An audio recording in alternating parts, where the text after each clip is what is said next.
네, 보겠습니다. 자, 오늘의 수급 새끼입니다. 기아차, LNF, YJM 게임즈입니다. 세 종목 모두 너무나 시장의 특징을 반영하고 있는 중요한 종목입니다만 주도주인 기아차 얘기를 더 해볼까요? 전략을 어떻게 가져가고 계십니까, 과장님께서는? 저희 수급 새끼 먼저 할게요. 급등락 그 다음에 하고. 예, 알겠습니다. 우선 기아차 같은 경우에도 그렇지만은 지금 현재 뭐 이슈, 그러니까 어떤 호재성 이슈와 그리고 펀더멘탈 그리고 선행 지표 전부 다 좀 삼박자가 어우러진 상태라고 좀 볼 수 있겠고요. 뭐 그러기 때문에 증권사들 그 전에 어떤 목표 주가를 내세웠던 부분을 전부 다 좀 돌파를 하고 있는 상황이거든요. 물론 이제 목표 주가에 대한 성전 방식 같은 다양한 부분이 있긴 하지만 뭐 지금 현재 이런 삼박자가 이루어진다고 한다면 이 기아차에 대한 목표 주가는 증권사들 계속 상향을 할 수밖에 없는 상황이다라고 볼 수 있겠고, 지금 현재 봤을 때도 이 기아차의 4분기 영업이익이 이 재작년 대비해서 무려 106%까지 올라갔잖아요. 뭐 이런 점에서 봤을 때 그전에는 어떤 내연기관 쪽에서의 판매에 대한 부분에 있어서 글로벌과 이 국내 쪽에서의 비교를 했다고 한다면 이제는 이거에 대한 부분에 있어서 이 전기차나 여러 가지 뭐 신규 차에 대한 부분의 그 판매까지도 이 4분기 작년 4분기뿐만 아니라 올해 1분기 추정치에도 계속 반영이 되는 쪽으로 가고 있기 때문에 이 증권사들의 목표 주가를 상향하는 모습은 계속 지금 이어질 가능성이 있다라고 판단되고 있고요. 그렇기 때문에 저는 그거 같아요.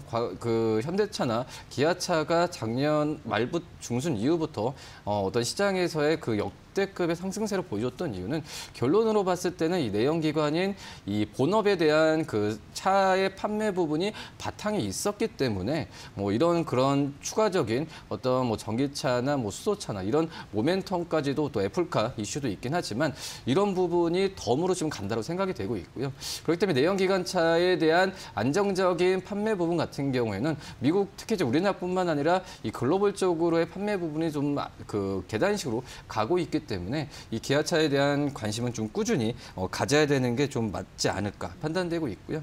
이 마찬가지입니다. 지금 기아차도 이제 내연기관 쪽에서의 판매 부분이 좋다고 하니까 뭐 신차나 여러 가지 뭐 수익성 개선에 대한 부분에 있어서 더 드라이브를 걸 가능성이 크기 때문에 저는 상반기까지는 이 자동차 업종이 굉장히 좀 좋지 않을까 이렇게 보입니다. 기아차와 애플이 미래차를 위한 협력 개발을 추진한다라는 보도가 나왔잖아요. 네. 그런데 물론 현대차 쪽에서 지금 사실 무근이다라고 얘기를 했지만 이 뉴스 때문에 오늘 기아차와 현대그룹주들이 일제히 오르고 있는 것으로 해석이 되고 있습니다만 과장님께서는 이 뉴스에는 크게 주목을 안 하시나 요?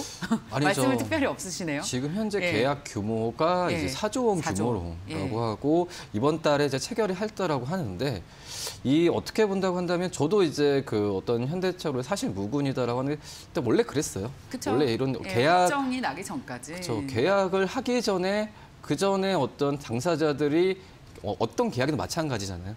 계약을 하기 전에 이 당사자들이 계약한다라고 하는 그런 일은 거의 없잖아요. 없죠. 아예 없죠. 네. 그래서 이게 뭐 계약이 된다 안 된다를 떠나서 뭐 사실 무근이다 하고 하면서 이제 주가 떨어진다 뭐 이런 거를 좀 판단하기는 좀 무리라고 생각이 되고 있고요. 다만 이제 이 애플카에 대한 부분에 있어서 저는 이제 뭐 생산에 대한 부분은 언젠가는 한다. 라고 좀 생각이 되고 있고요. 그렇기 때문에 그 뭐 계약 규모나 계약 일정 때문에 지금 이거에 대해서 뭐 시장에서도 그렇고 당사도 좀 크게 지금 어떻게 반응보다 뭐 관심도 있지만은 지금 크게 얘기를 안 하고 있는 상태잖아요. 굳이 뭐 이거에 대해서 뭐 너무 이제 성급하게 달려드는 것보다는 언젠가는 그 애플카에 대한 생산 부분을 할 수가 있다라고 생각이 되고 있기 때문에 이 부분은 좀 차분히 지켜보는 게 맞지 않나 이렇게 판단됩니다. 네. 사실 무근이다라는 말의 표현이 좀 애매해서 희망 회로를 돌리기 충분하거든요. 그렇죠. 그래서 이런 이슈가 나오면 그래도 시장에서는 그래 기다렸다라는 듯이 갑자기 주가가 급등하는 패턴을 보이고 있습니다. 그런데 이제 현대차 그룹이 그 전에 이제 IT 쪽에서의 관심을 가지면서 IT 그룹과의 어떤 그 사업에 대한 진출을 많이 밝혔거든요.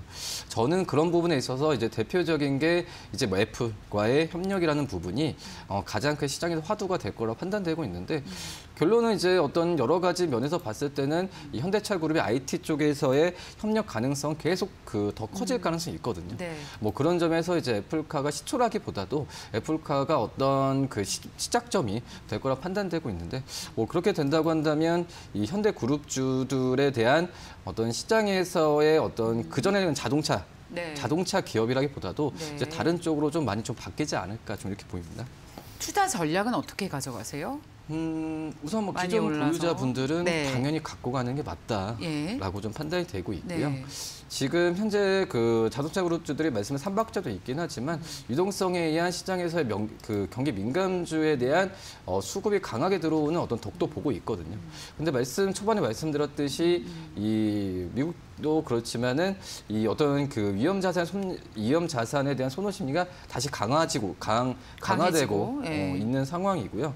물론 이제 제가 또 말씀드렸듯이 뭐 차익 실현에 대한 부분은 좀 조절하면서 순환매 장사에 대비해야 된다고 하지만 이렇게 말씀드렸던 삼박자가 어울려져 있는 이 업종과 종목이면은 굳이 뭐 차익 실현에 대한 부분보다도 최소 나왔을 때 매수하는 관점도 나쁘지는 않다라고 좀 판단됩니다. 네, 이 정도 수준이면 사실 이것저것 어렵게 트레이딩하기보다는 주도주 계속 가져가도 되는 시장이 아닌가. 이런 기업의 성장성을 계속해서 확신이 든다면요, 믿음이 있다면 그런 시장이라는 생각도 해요.